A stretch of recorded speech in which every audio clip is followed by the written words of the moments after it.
Assalamualaikum warahmatullahi wabarakatuh. Saya Siti Winiko Dwi Apriani dari kelas 10 IPS 4 no absen 33. Saya di sini akan menjelaskan materi tentang konsumsi sebagai kegiatan ekonomi.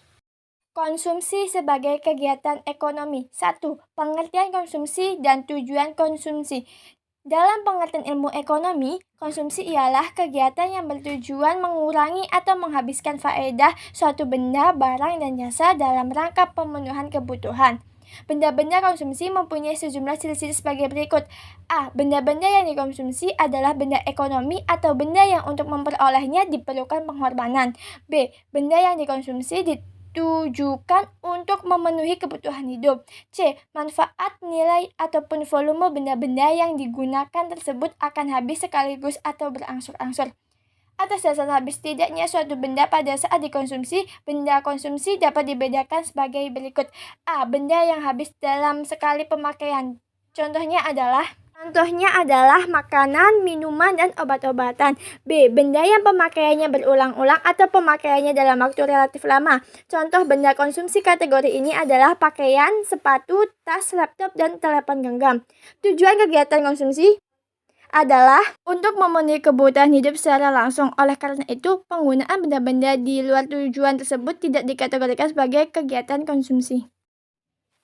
2. Faktor-faktor yang mempengaruhi konsumsi. Faktor ekonomi. Faktor ekonomi yang mempengaruhi konsumsi antara lain tingkat pendapatan, tingkat harga barang dan jasa, serta ketersediaan barang dan jasa. A. Tingkat pendapatan. Pada umumnya, semakin tinggi pendapatan seseorang, semakin banyak jumlah jenis barang yang dikonsumsi. Di pihak lain, semakin kecil pendapatan seseorang, semakin sedikit terbatas jumlah dan jenis barang dan jasa yang dikonsumsi.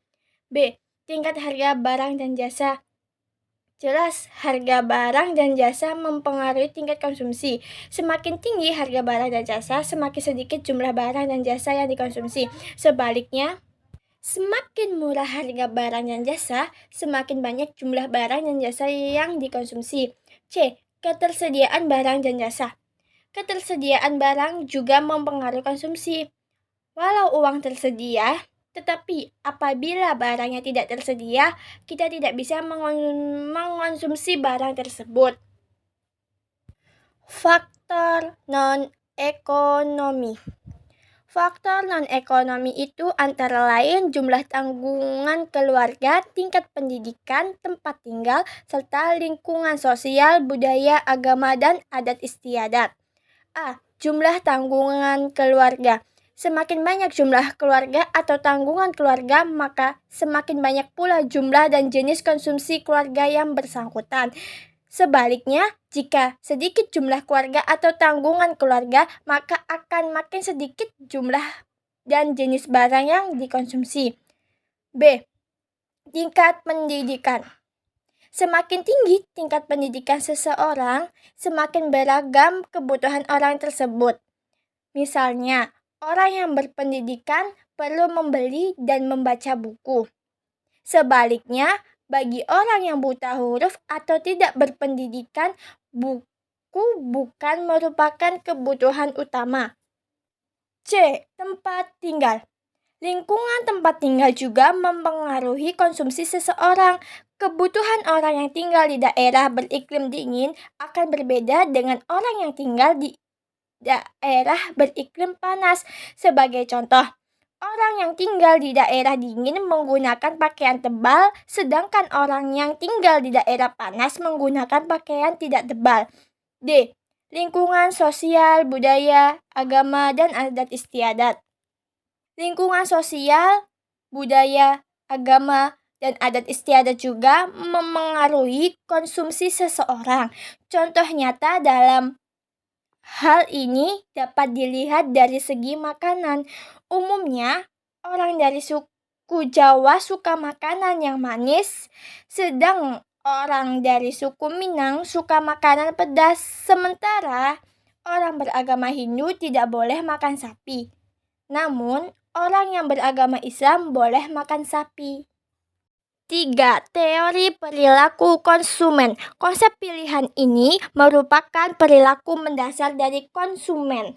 Konsep dasar perilaku konsumen ini menyatakan bahwa konsumen pada umumnya selalu berusaha untuk mencapai utilitas yang maksimal dari pemakaian benda yang dikonsumsinya. Utilitas atau utility adalah derajat seberapa besar sebuah barang atau jasa dapat memuaskan kebutuhan seseorang. Teori perilaku konsumen ini terakomodasi dalam pendekatan kardinal dan pendekatan ordinal. Pendekatan kardinal juga disebut sebagai pendekatan marginal utility. Pendekatan kardinal dalam analisis konsumen didasarkan pada asumsi bahwa tingkat kepuasan yang diperoleh konsumen dari konsumsi suatu barang dapat diukur atau dikuantifikasi dengan satuan tertentu seperti uang, jumlah, atau buah. Semakin besar jumlah barang yang dikonsumsi, maka semakin besar pula tingkat kepuasan konsumen. Konsumen yang rasional akan berusaha memaksimalkan kepuasannya dengan pendapatan yang dimilikinya.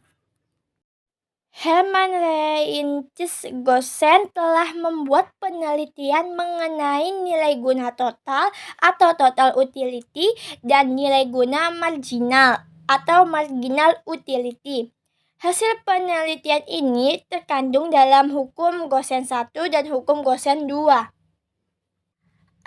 Hukum Gossen 1.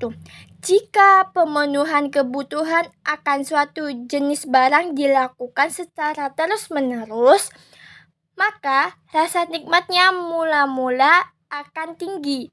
Namun, semakin lama kenikmatan tersebut semakin menurun sampai akhirnya mencapai batas jenuh. Menurut hukum Gossen 1, nilai guna total meningkat seiring dengan peningkatan konsumsi. Namun, tambahan nilai guna marginal semakin menurun. Karena hukum Gossen ini juga menyinggung nilai guna marginal. Kadang-kadang hukum Gossen 1 disebut juga hukum nilai guna marginal yang semakin menurun. B. Hukum Gossen 2. Konsumen akan melakukan konsumsi sedemikian rupa sehingga nilai guna marginal setiap barang dan jasa yang dikonsumsi akan sama.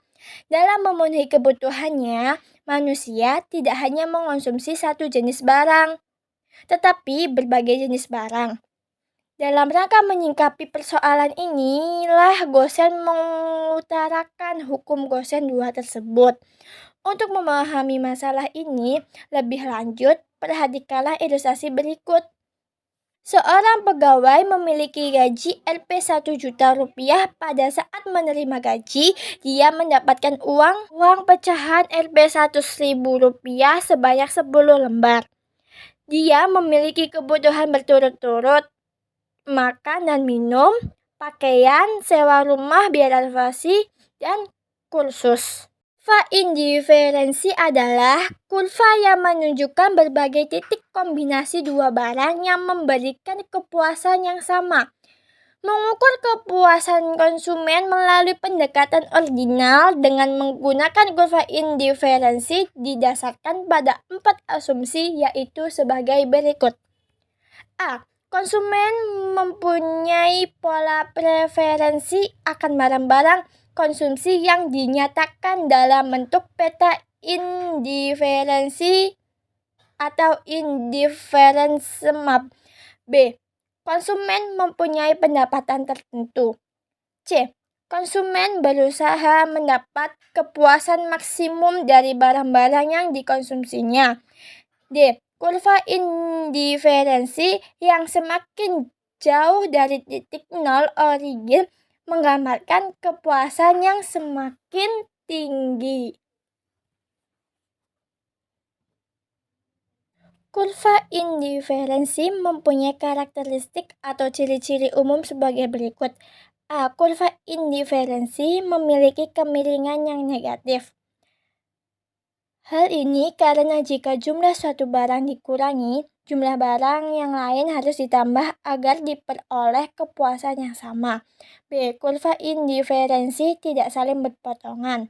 Berpotongan antar dua kurva indiferensi tidak mungkin terjadi. C. Kurva indiferensi cembung terhadap titik nol. Demikian yang bisa saya sampaikan. Terima kasih.